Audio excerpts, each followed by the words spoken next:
Hi there, it's Sarah from Delightful Tea at Home, aka Delightful Tea Bake School. And today I'm going to show you how to make hot cross buns. Obviously they're a seasonal treat and hopefully you'll have a go at making them.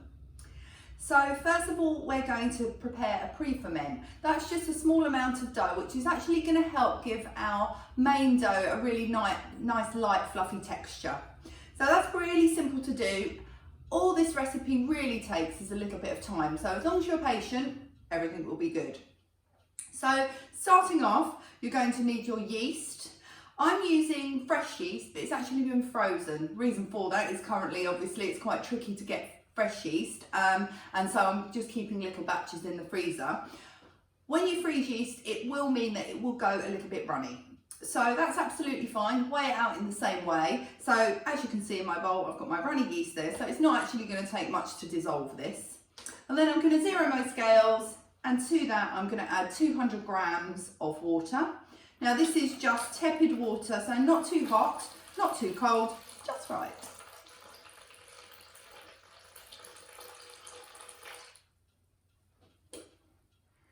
And then to that I'm going to be adding 40 grams of caster sugar.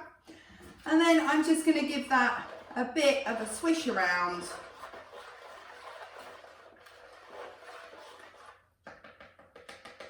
And then I'm going to put that to one side, smaller bowl, just so I can weigh out flour. Now this is plain flour that I'm using, so it's a combination in this recipe of plain flour and strong white bread flour.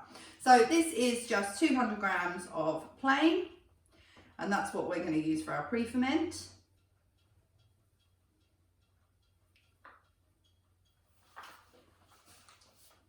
And now, if you were using dry yeast, you would need to give this about 5 minutes to make sure that your yeast is completely dissolved. As I said, because mine's fresh and then frozen, it's liquid anyway, so I'm quite happy to get going here. And all I'm going to do is pop one into the other, so dry into wet ingredients, and then with the dough scraper or a spatula, not fingers, it's really messy, but I'm just going to give this a good mix and turn around until it's blended. Once you've brought the mixture together, it will look a little bit runny, a little bit like porridge really. Just scrape down the bowl a little. You can leave your dough scraper in there just propped against the side. And then I'm just going to cover this over like so. And this is going to rest for about half an hour. And then next steps will be starting to weigh out our other ingredients, and then we can bring our dough together.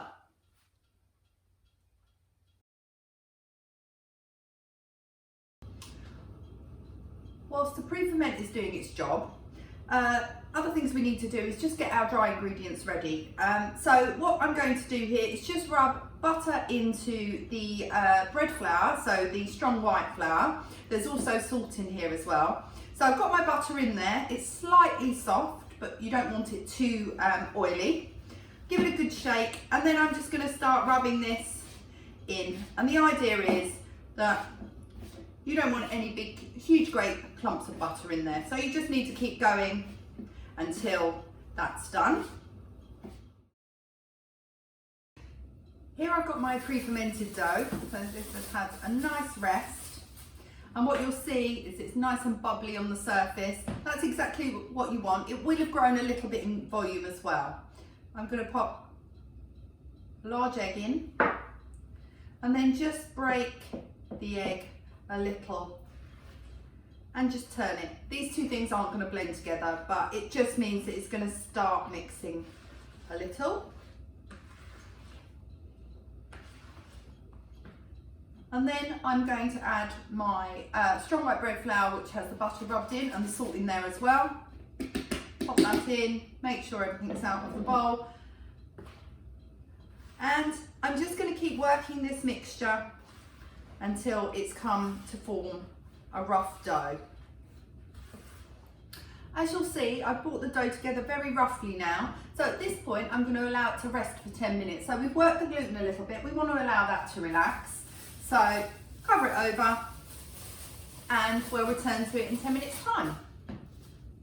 Okay, so we've given our dough a 10-minute rest. And then you just want to uncover it And the technique for kneading this is really, really simple. We're going to stretch and fold the dough towards the centre. We're going to do that roughly 12 to 15 times.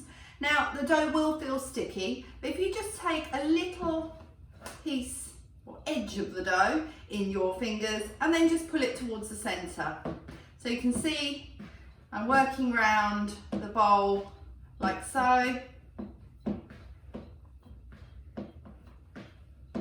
And as I say, you're going to try and do this approximately 12 to 15 times. You might start to lose count, don't worry too much, but the first time it will feel extraordinarily sticky and a bit weird, but just keep going with it. And you'll see that it will start to resist slightly. That's a good time to stop. And you can scrape down your fingers,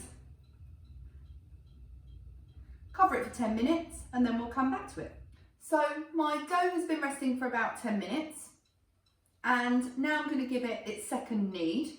So pulling the dough like so towards the centre, approximately 12 to 15 times. So really super easy, no need to break a sweat. And you'll start to feel resistance, and that's a pretty good sign that you're getting enough kneads in. If you find that it's really pulling, you don't want to tear the dough, so just stop. And then I'm going to take dough scraper and flip the entire dough over, cover it, and then I'm going to leave it for 10 minutes and give it its final knead. Then I'm just going to let it rest for a short while before we start to incorporate the fruit. By letting it relax and letting the gluten relax a little bit, that will just make that job a little bit easier. So I'll cover this and we'll come back to it in 10. Right, so I've done my final knead, given it 10 minutes rest. And now it's time to add our fruit, which we've combined together.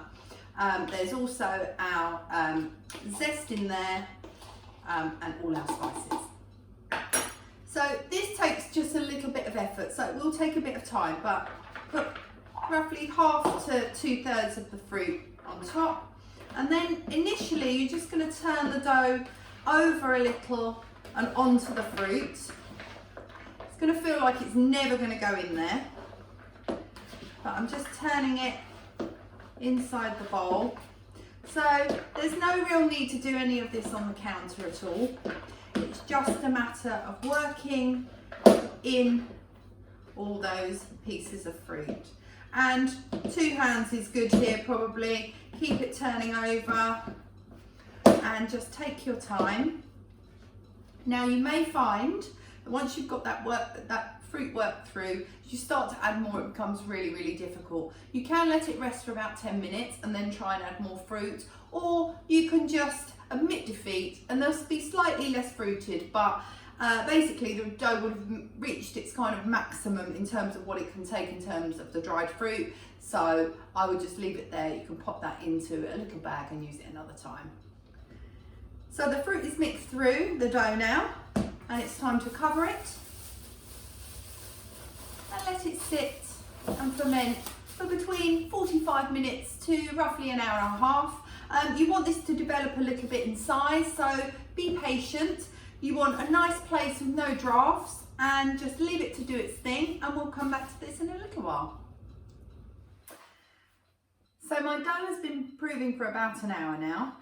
It's developed nicely in size, and it's time to split this up. So I'm going to be making 12 buns, which means I need pieces of about 85 grams. So I'm just going to sprinkle a little flour on the worktop and then remove the dough from the bowl. Get all of that out. And this proving time just as well allows for the fruit to start to blend through a little bit more. Now, it's going to be a little bit tacky on your hands. You might find you want a tiny bit of flour just rubbed onto your palms, but just flip it over just so it's not too sticky. Make sure your scales are zeroed, and then we're going to start cutting off sections to get the weight that we want. That's ever so slightly light, but almost there. And I'm going to keep going with this until I've got my 12 pieces. So with my pieces now divided up, I'm going to start shaping these into rounds. So any way you go about this, you just want to make sure you have nice balls of dough. Now what you want to ensure is that you don't have lots and lots of currants really sticking out, or raisins, sultanas, whatever you've used, really sticking out. So just make sure you push them down. But as you can see, just making rounds like this, just pop that to one side, move on to the next one. Now if you find that this doesn't seem to work for me, I'm sort of holding my hand over the top of the balls of dough and just twisting and being quite firm but without squashing down too much. If that doesn't work for you, you can also flatten the dough slightly and just bring it in to make it a little bit rounder to start with, and then you can start rolling those balls. But as you can see, it's quite an easy and quick process. You could do 2 at once if you want to. As you can see, I can't do that too well. This one's very sticky and quite full of fruit, but we're just going to keep going until you've done all the balls of dough. Once all your buns are shaped, get them onto a lined baking sheet, and as you can see, I've left some space in between them so that they can expand whilst they prove. These then have to have I would say anything between 45 minutes to an hour and a quarter. It will depend on the temperature in the room. You just really need them to double in size. So here I've got some greased cling film, which I'm going to lay over the top. But what I'm trying to do is make sure that they're covered. But I don't want to pull this plastic wrap too tight. And do make sure it's greased, otherwise they will stick. So back into a nice warm place, leave these for as long as it takes for them to double in size, and then next thing will be to pipe the crosses on the top and then get them baked.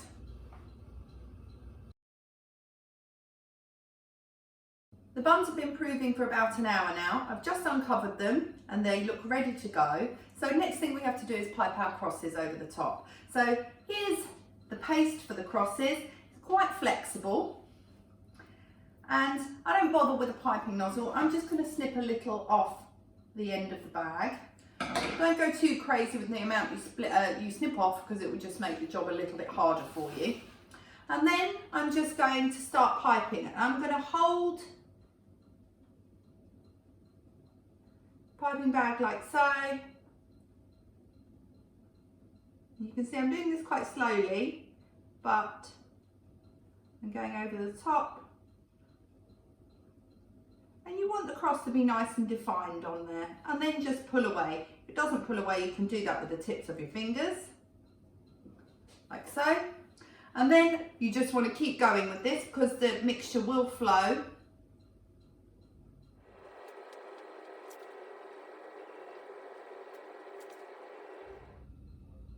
Once your crosses are piped, it's time to get these into the oven. It's been preheated to 180 degrees centigrade, and I've also put a small tray in the bottom and just thrown in a cup of water once the oven was hot. That's just going to give us a little bit of steam. So in they go, approximately 20 minutes, but set a timer for 15 so you can keep an eye on them, and they should come out risen and golden and beautiful. And the last thing to do is give them a little glaze before they're eaten.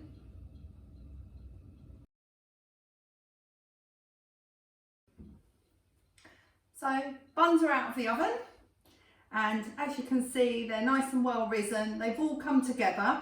Now, as you can see, my crosses have ended up quite wide. What I would suggest is maybe just make your mixture for your crosses slightly less slack. That will stop them spreading out so much, but ultimately it's the same mix whether it's thinner or thicker, so don't worry about it one way or the other. If you turn one over, good way to see if they're baked, flip one, and you'll hear a hollow sound, not quite like a loaf of bread because you don't have the same crust, but they've got that sort of, it's like banging on a mattress sound. So they are done. And the next job is just to grab some glaze, and this is just apricot jam with some water, so slackened with water, warmed up, and then allowed to cool again. And while they're still lovely and warm, we're going to put that glaze all over the top. So it gives them a nice sheen.